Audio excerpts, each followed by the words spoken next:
As a client, how prepared should or do you need to be when you go into a session? Welcome, I'm Peggy Oliveira. Thank you for joining me. I'm actually doing this video because um, relatively recently there was a little bit of controversy in the therapy realm after a therapist created a video, and I think there's probably much bigger context to this, but the statement was, if a therapist asks you what you want to talk about, then they are lazy. And there were a lot of therapists that were unhappy about that. And I didn't actually see the full video or anything. I just saw the conversation around it. But it really got me thinking about how kind of the expectations that clients will have for themselves and the difficulty of trying to figure out, is it me? Should I feel better? Should I be okay with this? Should I do more? Should my therapist be different? There are so many questions that people will often have that can create even more difficulty in this process, and it's difficult enough as it is. So the comment about a therapist asking what you want to talk about, I wanted to address that just kind of briefly. So obviously all of this is my perspective, both as a therapist, I've done that work, and now as a mentor. But I think it's very reasonable for a therapist to ask a client if there's something that they'd like to talk about, and how they phrase that might, sound a little bit different. However, I think if a therapist is relying solely on a client to fill the session, that is often going to create some difficulty. Because from my experience, mostly working with survivors in the 20 plus years I've been doing this, it's really difficult. Even if somebody feels like they have something they really want to talk about, it can be really difficult for that person to express that. And so to think that, whether it's a client or a therapist, but to think that a client should have things that they want to talk about and that they need to fill that session time with important or valuable conversation or issues, I think is unreasonable on both sides. I do think that asking a client, is there anything that you'd like to talk about, or what's on your mind, or where should we start today, or something like that, I think is reasonable. And I do that, not every single time, but I do that often, because from my perspective, while there are certainly going to be lots of things that we can talk about, the things that are most on your mind are likely having the most impact on you.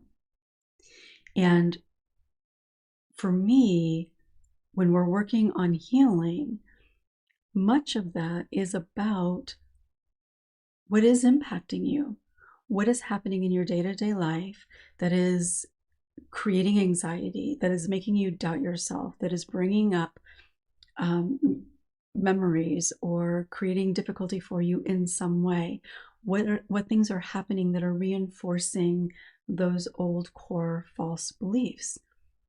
And in talking about the current things that are connected to some of those original wounds and the impact of it, you're healing. You're able to see how things are showing up. You're able to understand yourself and your responses better. We're able to talk through different types of things that maybe have gone on, or maybe will be coming up in the coming week.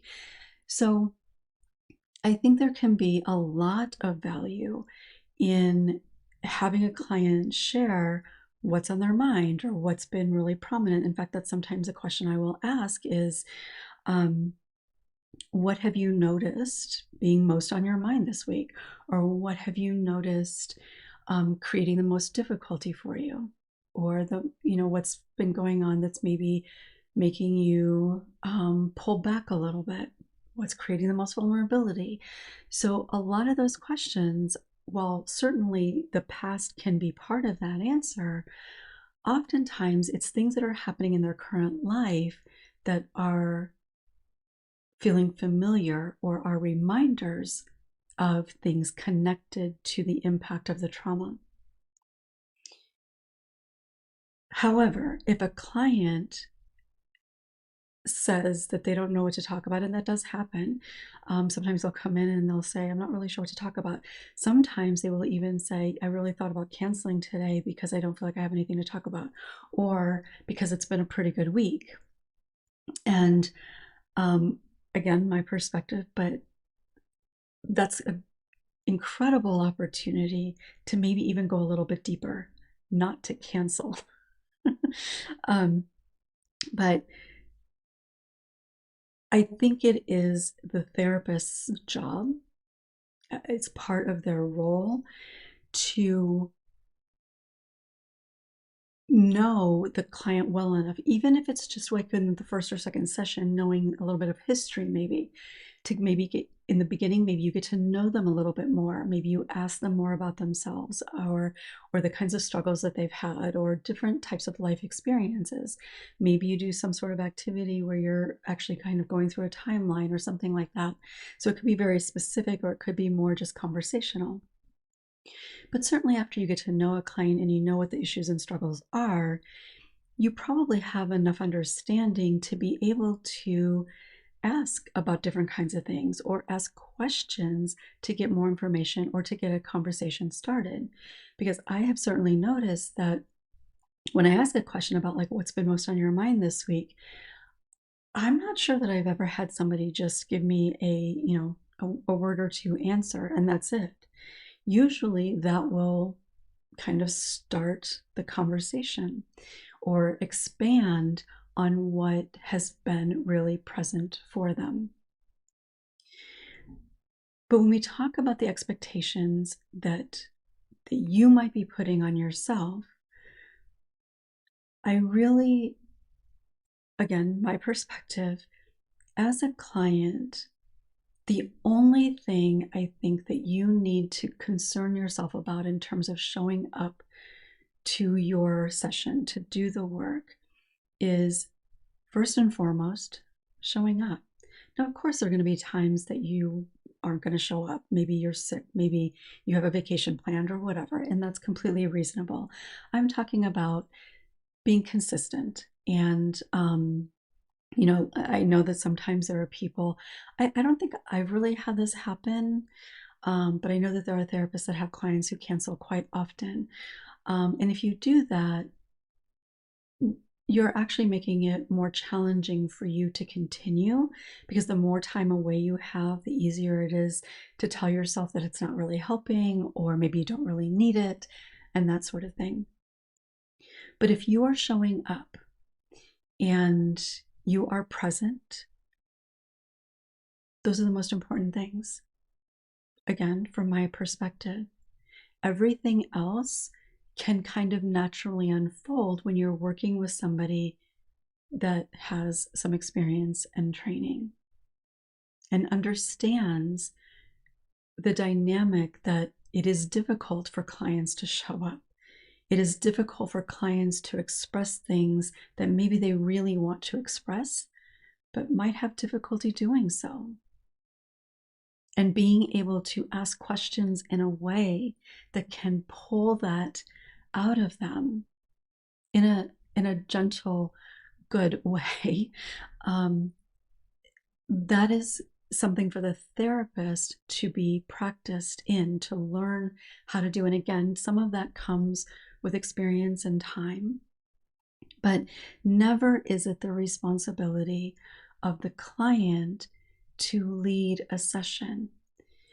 I will say there may be a little bit of a caveat here. I know in like psychoanalysis, like traditional psychoanalysis, that can be a little bit different, but that's not something that most people are doing. But I do feel like it is the responsibility of the therapist to be able to guide that session. Now, if a client comes in and they have all kinds of things they want to talk about, that can be great. That can absolutely be great. I will say that sometimes in expressing that, and you might even be all over the place, and that can be beneficial much of the time. And in that situation, it is the therapist's responsibility to kind of take in what the person is sharing and the context of what it is that they're sharing, and how does this apply to their overall struggles or issues or goals in therapy.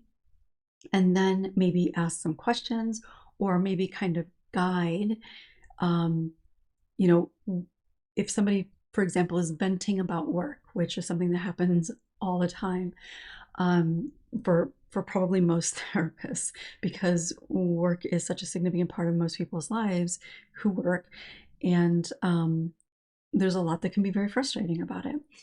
And we spend so much time there, and there's so many people that we have to interact with, and so somebody might be venting about work, and sometimes we just need to vent.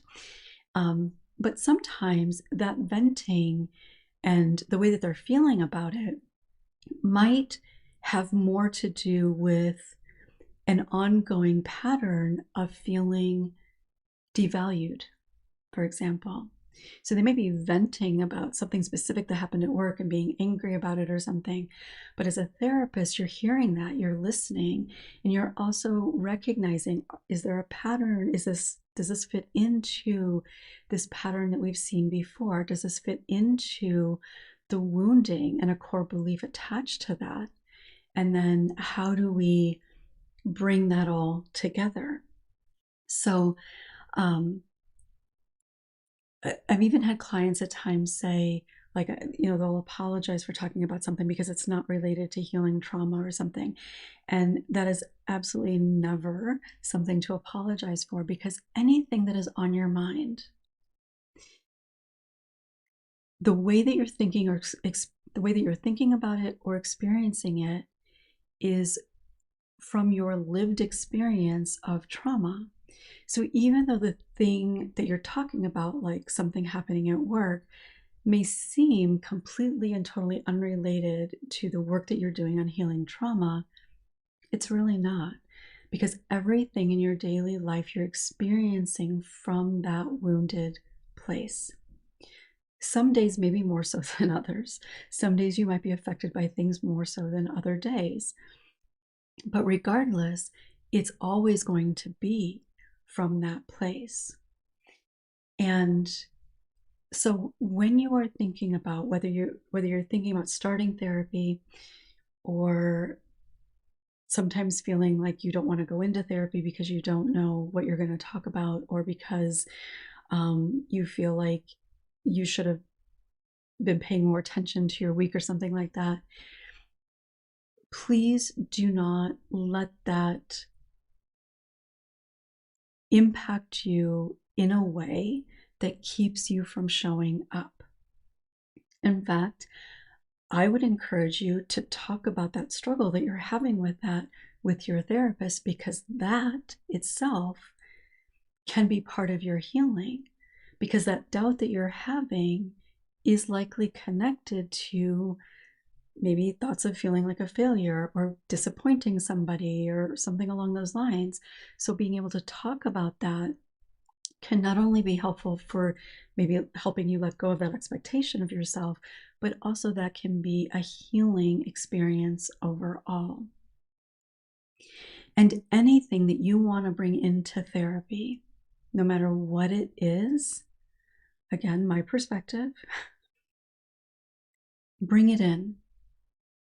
Whether it seems totally unrelated, whether it seems like it was, something completely unrelated from 20 years ago, whatever it is, if it's on your mind, it matters. Sure, some things might matter in terms of your overall healing more than others, but if it's on your mind, it matters. If you feel like you don't have anything to talk about, that can be part of what you talk about, the fact that you don't feel like you have anything to talk about. And sometimes it's really that you feel like, you know what, I haven't been thinking much about healing. I haven't been noticing anything coming up, and so I don't really feel like I have anything to talk about. That can be perfectly okay. But sometimes people will say, I don't really have anything to talk about because there isn't necessarily anything that they want to talk about. So sharing that there's really nothing you want to talk about or nothing that you necessarily have to talk about can be helpful. And again, even really great therapists are not going to be great therapists for everyone, no matter who it is. Even if you have very similar backgrounds, even if you have similar personalities, for any number of reasons, that same therapist that's so great for some people may not be great at all for you. And it's important that you honor that for yourself.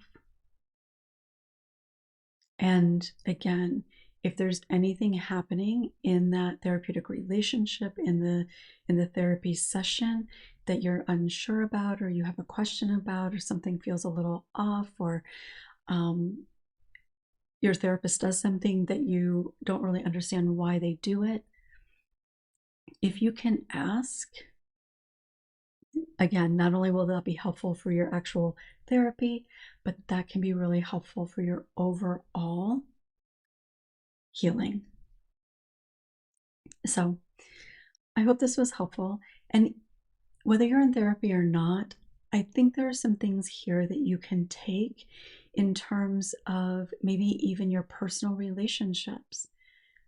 Sometimes we feel like we have a specific role in our friendships, and if we can't show up exactly in that role 100%, then maybe we shouldn't show up at all, at least for that particular moment.